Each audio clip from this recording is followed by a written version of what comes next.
un conte doit dégager une morale. Donc il y a la pauvreté et la fortune, il y a le destin, énormément. Les Corses sont un peuple extrêmement fataliste.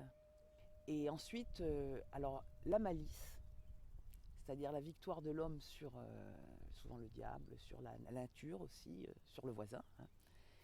Et ce sont tous les thèmes humains finalement qu'on rencontre qu'on retrouve dans un conte ou dans une légende, hein, puisque c'est là justement pour servir l'humain. Le conte est intéressant parce qu'il vous permet de tordre le cou à un certain nombre de clichés qui sont relativement récents. Et quand vous travaillez avec le monde légendaire, ben, vous plongez les mains dans des choses qui sont millénaires.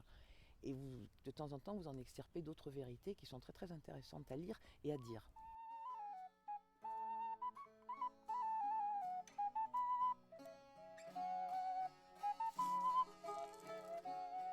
Bon, en Corse, comme nous avons reçu des gens absolument, enfin du monde entier, pratiquement, en tout cas du monde méditerranéen, et même d'un peu plus loin, hein, puisque nous avons eu des Vandales, des Visigoths. Bon. Eh bien, justement, le fait que tous ces gens débarquent sur nos côtes, à un moment donné, alors soit fassent souche, soit repartent, mais parlent, échangent, eh bien, et ce monde légendaire s'est enrichi d'énormément d'autres expériences et d'autres histoires. Dater un récit, c'est extrêmement ancien. Tout ce qu'on sait, c'est qu'il y avait déjà en Méditerranée énormément de trafic maritime, de façon très très ancienne. Et ça, ben, bien sûr, on a, comme dans toutes les îles, une superposition de vieilles civilisations. Le porteur qui partait chercher ses marchandises, je sais pas, en Italie ou en Espagne, quand il revenait dans les villages le soir, c'est toute une histoire. Quand le colporteur arrivait, on l'accueillait, on le faisait manger, on le faisait boire, il racontait des histoires. Il n'y avait pas de télévision, on la veillait, on racontait l'histoire, donc on écoutait ce qui était raconté et ensuite on le transformait. Donc je pense que l'insularité a été. Moi je suis persuadée que l'insularité est une grande source de richesse, hein, de toute façon, mais je pense que en matière de conte, en tout cas, oui, ça l'a été. Hein. Quand on fait ce genre de recherche, on fait des parallèles avec les pays qui nous environnent et on s'aperçoit que la Corse, eh bien, elle a gardé des caractères qui ont disparu d'ailleurs. Alors ça, c'est encore plus intéressant.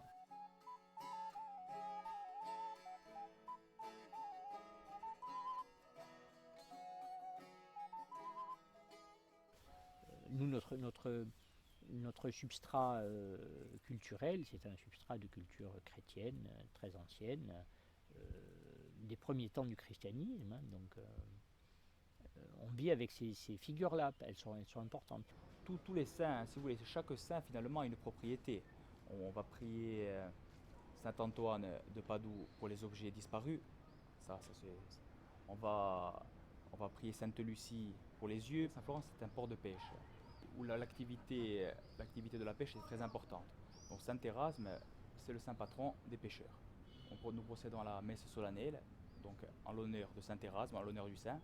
Et ensuite, nous sortons en mer, en procession, demander au saint qu'il intercède auprès de ces pêcheurs pour une bonne pêche, une pêche abondante et surtout pour rentrer sain et sauf au village finalement. Et on rend hommage à toutes les personnes qui sont décédées en mer en fait finalement.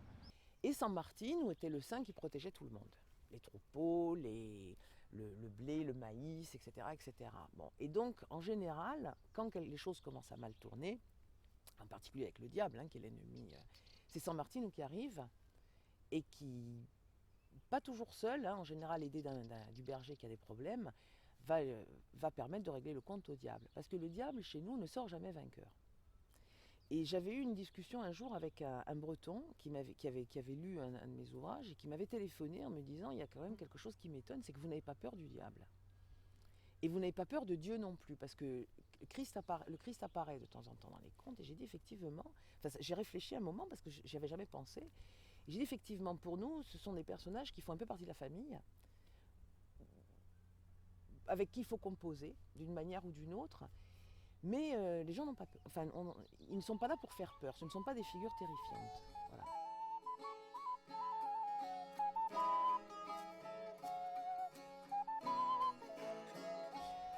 Alors, le héros corse, quand on peut le considérer comme un héros, ça n'a rien à voir avec un héros de la littérature médiévale. Hein. Généralement, c'est un berger, puisque il faut bien que ce soit quelqu'un du coin, et que les gens étaient pratiquement tous des bergers. Il garde le territoire, voilà, c'est un peu le gardien, et il véhicule aussi beaucoup d'histoires, beaucoup de récits, parce que il va de la mer à la montagne, mais il parcourt les villages aussi. les gens, si vous voulez, à partir du mois de juin en général, partaient avec les troupeaux vers la montagne, passaient tout l'été en montagne, en estive, et ensuite revenaient plus près de la mer, disons.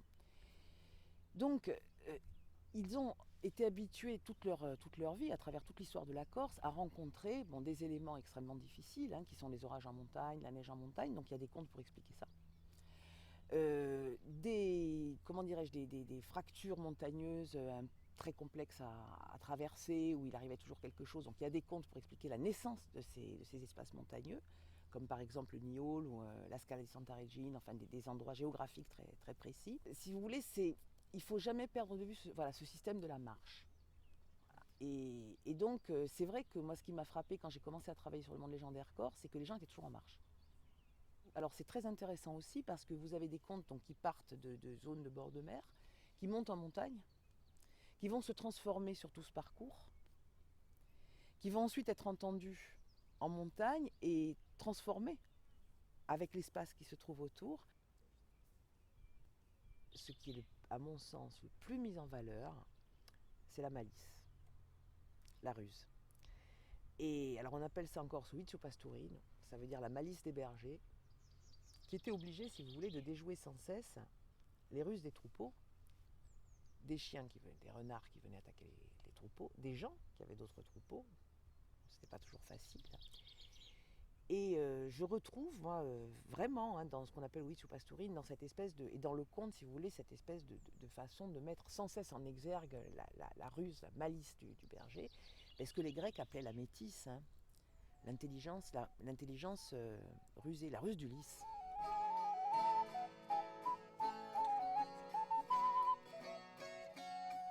Nous avons une particularité, c'est que la tradition corse, c'est une tradition orale. Donc je veux dire, elle se transmet de génération en génération. Donc c'est pour ça qu'il y a eu beaucoup de pertes également. Donc je vous mentirais si je vous disais que aujourd'hui en Corse, on fête les choses, les fêtes, les traditions comme c'était il y a 100 ans, il y a un siècle. Le monde évolue, donc nous aussi nous évoluons. Mais pour un Corse, c'est très important. Le retour aux racines, c'est très important.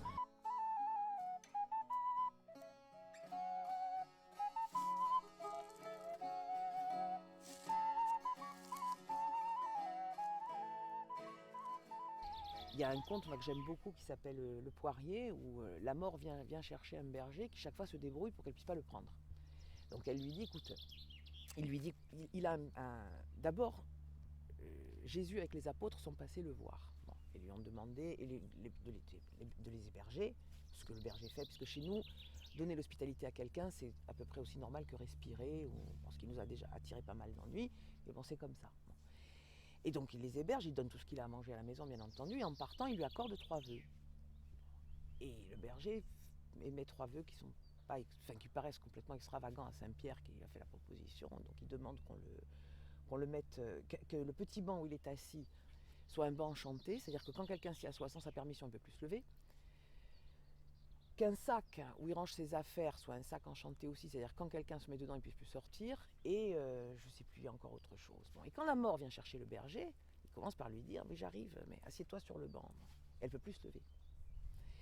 Et il finit par la piéger. Et il lui en fait voir mais absolument de toutes les couleurs. Et à la fin, il arrive à la faire grimper dans un arbre qui est enchanté aussi, dont on ne peut pas descendre sans sa permission. La mort passe 3 jours et 3 nuits dans l'arbre, il fait un froid de canard. Enfin, à la fin, elle le supplie de le laisser partir. Et il lui dit, bon mais ça va, tu peux t'en aller, mais une condition, ne plus jamais revenir me chercher. Et donc la mort accepte et s'en va, et elle disparaît sur le chemin. Mais lui ne meurt plus jamais. Or lui, il s'appelle Bisogno. Bisogno, ça veut dire besoin. Et depuis cette histoire, Bisogno n'est mai morto. Ça veut dire que besoin n'est jamais mort. On a toujours besoin de quelque chose.